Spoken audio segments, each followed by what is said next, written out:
Electronic ગેજેટનો વધુ પડતો ઉપયોગ કરતા હો તો આજથી બંધ કરી દેજો. ઇલેક્ટ્રોનિક ગેજેટનો વધુ પડતો ઉપયોગ શરીર માટે તકલીફ ઊભી કરી શકે છે.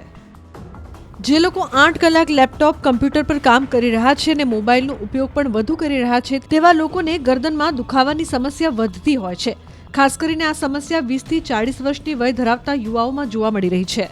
ઇલેક્ટ્રોનિક ગેજેટ્સના વધુ પડતા ઉપયોગના કારણે ગરદનના કુદરતી આકારમાં ફેરફાર થઈ રહ્યો છે. ગરદનમાં નસો પર દબાણ સર્વાઇકલ સ્પોન્ડિલોસિસ કહેવાય, જેના કેસોમાં આજકાલ વધારો થયો છે. કમરનો દુખાવો, ગરદનનો દુખાવો કહી શકાય તેવા દર્દીઓ મોટી પ્રમાણમાં દવાખાનામાં જોવા મળી રહ્યા છે. મહત્વનું છે કે વધારે પડતા ગેજેટના ઉપયોગના કારણે ગરદનની ગાદી ખસવી અને ગરદન લોડ ટીક એટલે કે સી શેપના બદલે કાઇફોટિક એટલે એસ શેપ થવાની સમસ્યા પણ વધી રહી છે.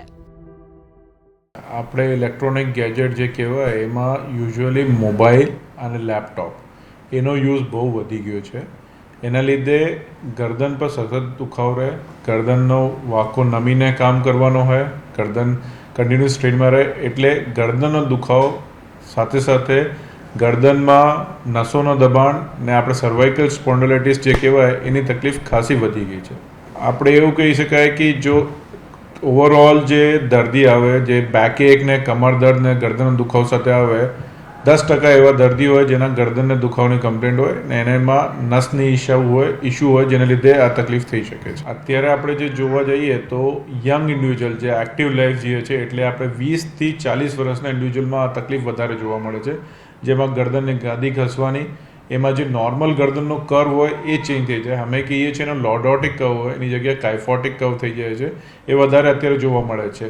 નો ડાઉટ પર્સન્ટેજ ઉંમરલાયક માણસોમાં બી છે, પણ આ જે ઉંમર છે એમાં આ તકલીફ વધવાનું કારણ વધતો જાય છે આ ઇલેક્ટ્રોનિક ગેજેટ્સના યુઝથી. આમાં યુઝ્યુઅલી જોબમાં જે કહેવાય અત્યારે વર્ક ફ્રોમ હોમ ને જે પ્રમાણે ઇલેક્ટ્રોનિક ગેજેટ્સનો યુઝ, મોબાઈલનો આપણે જે કમ્પ્યુટરનો યુઝ છે એને આપણે ઓછો તો ન કરી શકાય, પણ આમાં એવું કહી શકાય કે દર 2 કલાકમાં તમે 15 મિનિટનો એક બ્રેક લો, ગરદનને રેસ્ટ આપો, ગરદનની જે મસલને રિલેક્સિંગ એક્સરસાઇઝ છે એ રેગ્યુલર કરો ને મસલ સ્ટ્રેન્થિંગ એક્સરસાઇઝ છે એ કરશો તો એમાંથી ખાસી રાહત થશે.